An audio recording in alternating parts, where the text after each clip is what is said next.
heart aches and it draws to numbness pain. My sense, as though of hemlock I had drunk, or emptied some dull opiate to the dreams. 1 minute passed, and these words had sunk.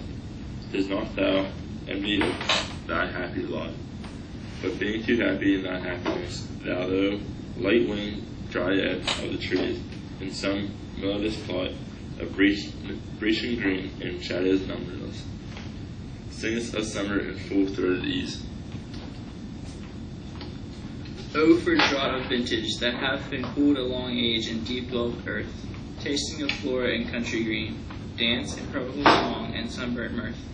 O for a beaker full of warmth, south, full of true and blushful hypocrites, with beaded bubbles winking at the brim, and bubble-stained mouth, that I might drink and leave the world unseen, and with thee faded away into the forest dim. Fade far away, dissolve, and quite forget what thou among the leaves hast never known, the weariness, the fever, and the fret.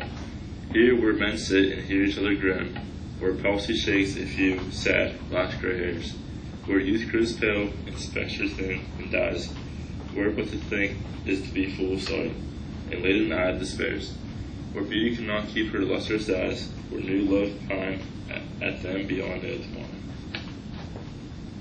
Away, away, for I will flee to thee, not charioted by Bacchus and his pards, but on the viewless wings of poesy, through the dull brained expression and retards. Already with thee, tender is the night, and happily the queen moon is on her throne, clustered already by all her starry face, but there is no light, save what you have for heaven in the breeze blown, through wondrous glooms and wingly mossy ways.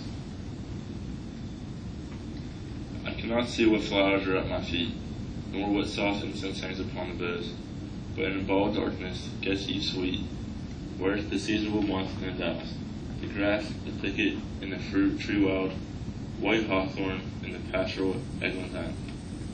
Fast fading violets covered up in leaves, and mid-May's eldest child, the coming month rose full of dewy wine, the murmurous haunt of flies on summer eves. Darkling I listen, and for many, many a time I have been half in love and easeful death, called him soft names in many a mused rhyme, to take into the air and be quiet beat. From more than now ever seemed it too rich to die, to cease upon the midnight with no pain, while thou art pouring forth thy soul aboard, in such an ecstasy. Still wouldst thou sing, and I have ears in vain, to thy high equilibrium required a sod. Thou wast not born for death, immortal bird. No hungry generations tread thee down. The voice I hear this passing night was heard in ancient days by empire and clown. Perhaps the self-same song that found a path through the sad heart of Ruth when sick for home.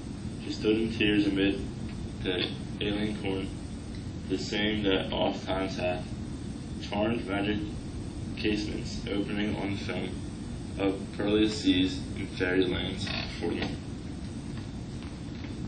Forlorn, the very word is like a bell, to toll me back from thee to thy soul self.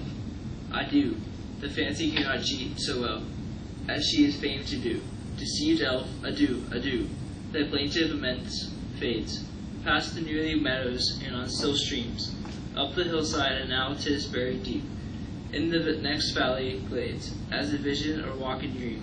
Fled is the music, do I wake or sleep?